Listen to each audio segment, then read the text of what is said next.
What if everything you see, hear, and touch could be a lie? What if the world itself were a dream, and the only undeniable proof of reality lies within your own mind? Could you trust anything at all? Could you ever know for certain that you exist, or that the universe exists? These are the questions that haunted Descartes, and they continue to haunt us today. The 17th century was a time of upheaval. Europe was torn by war, superstition, and the emerging force of science. And yet in a quiet French town, a fragile boy named Descartes spent hours staring at the ceiling, consumed by questions no one else dared ask.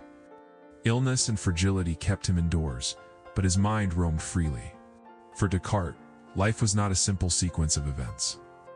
It was a puzzle, a question about existence itself. What is certain, he wondered, if all else could be false? Even as a young man, he sensed the precariousness of knowledge. The wisdom of the world seemed fragile, shaped by tradition, perception, and untested assumptions. Could the senses deceive him? Could dreams and imagination trick the mind into believing falsehoods? And if they could, then what could be trusted at all? Descartes' formal education in Jesuit schools provided him with a rigorous grounding in logic, rhetoric, mathematics, and classical philosophy. He was immersed in the works of Aristotle, Plato, and the great thinkers of the past, trained to admire the elegance of reason and the power of structured thought. Yet, despite this impressive intellectual foundation, mastery of these subjects left him profoundly unsettled. The more he learned, the more he began to see cracks in the edifice of accepted knowledge. What scholars and teachers presented as truth often rested on assumptions, inherited unquestioned from generations past, rather than on anything truly certain.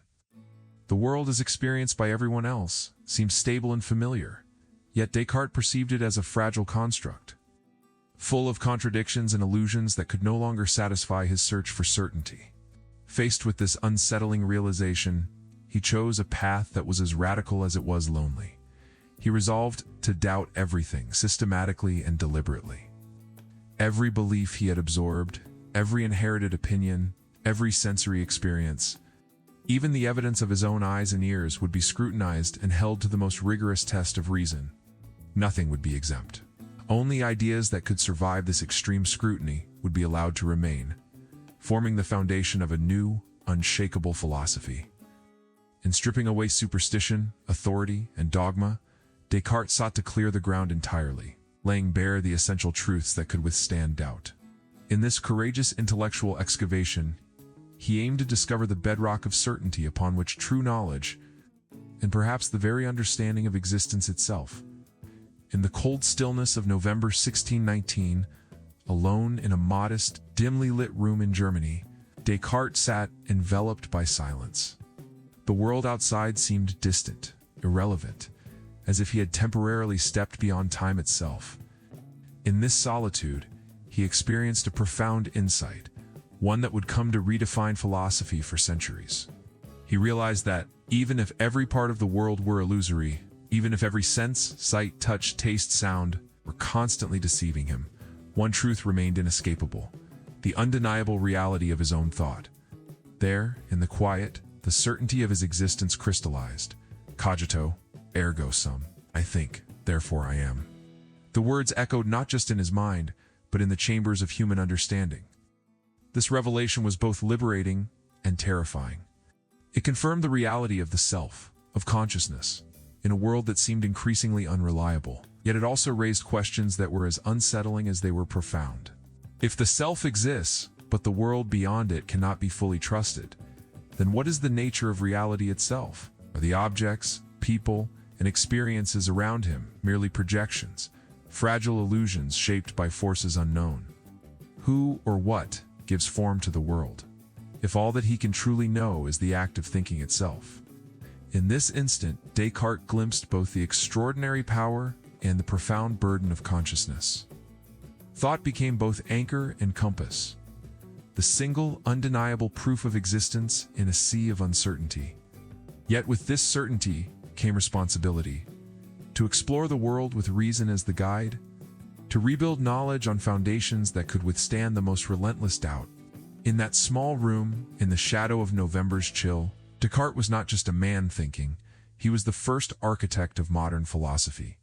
charting the space where mind and reality meet, daring to ask, if we can only be certain of thought, how then shall we know the truth of everything else? From this singular foundation, the certainty of his own thinking, Descartes began to construct a philosophy that would forever alter the course of human inquiry. He reasoned that if a perfect, benevolent God exists, then the clarity and distinctness of ideas cannot deceive. In other words, the reliability of reason itself is guaranteed by divine perfection. Through this lens, mathematics, logic, and the structured application of reason became more than tools.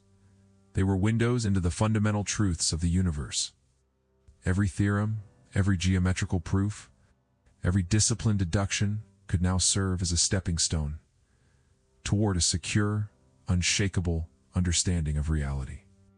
Yet this elegant architecture of thought was not without challenge. Critics asked probing questions. Had Descartes truly liberated himself from the uncertainties of assumption? Or had he merely substituted one set of beliefs for another?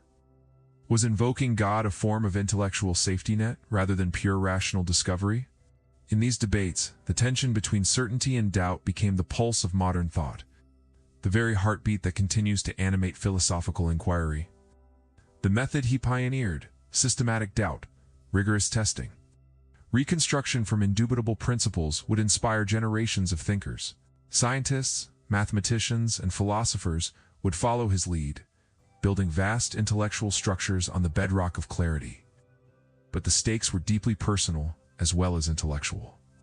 To doubt everything is to live apart from the comforting consensus of popular belief. To risk misunderstanding, ridicule, and even condemnation. Descartes' journey was not merely an exercise of the mind, it was a voyage into solitude, into the profound responsibility of shaping truth for oneself, standing alone amid a world that clings to convention and assumption. In this way, the philosopher's life mirrored his philosophy, a careful navigation between the precarious realms of doubt and the luminous clarity of reason. Descartes' life mirrored his philosophy. He traveled across Europe, seeking solitude to think deeply, to escape distraction and the demands of society. Yet he could not escape the frailty of the body or the social risks of his ideas. Summoned to the court of Queen Christina in Sweden, he faced harsh conditions and relentless intellectual challenge, ultimately dying far from home. His journey reminds us that the pursuit of truth can be as demanding as it is liberating. And yet, a paradox remained. If thinking proves existence, why is certainty so elusive? Why do our minds stumble, our senses deceive, and our hearts cling to illusions? Could it be that doubt itself is the path to clarity, and that the very act of questioning makes us more real? Descartes gave philosophy a foundation that was as radical as it was enduring. The self, the conscious thinker, as the very starting point for knowledge. By placing the act of thinking at the heart of certainty, he revealed that doubt is not a weakness, but a powerful gateway to truth. A torch that illuminates what is real, even in a world of uncertainty. His method did more than reshape philosophy. It seeded the roots of modern rationalism, influenced the scientific revolution, and anticipated insights that would later unfold in psychology and cognitive science. Every time we pause to question reality, every time we confront illusion with reason, we trace the path that Descartes first mapped centuries ago, navigating through uncertainty toward clarity. Yet beyond the intellectual architecture, his insights remain profoundly human. They remind us that life itself is an ongoing journey of awareness, a continuous act of examining, reflecting, and discerning. To doubt is not to despair, it is to awaken, to stand alert in the presence of possibility and mystery. The mind that questions is alive, capable of extraordinary clarity, courage, and insight. Descartes teaches us that the very act of reflection transforms our perception of reality. It makes the invisible visible, the uncertain intelligible. In the fleeting moment of thought, a bridge to enduring truth. In embracing doubt, we do not lose ourselves. We discover the depth, resilience, and luminous potential of human consciousness. So what of the world that may be an illusion? Descartes shows that even if all else is uncertain, the act of thought is undeniable. Consciousness is proof of existence. Doubt is proof of life. In this realization, we find the courage to confront the unknown, to navigate reality not as passive observers, but as active seekers of truth. Perhaps the lesson is this: certainty may be rare, but existence is undeniable. To think is to be, to doubt is to awaken. And from that awakening, the world can be approached with clarity, compassion, and curiosity. What illusions might you be living under? What truths are quietly waiting in your own mind, ready to be discovered? Share your thoughts below and join the conversation, because every question you ask is a step toward awakening.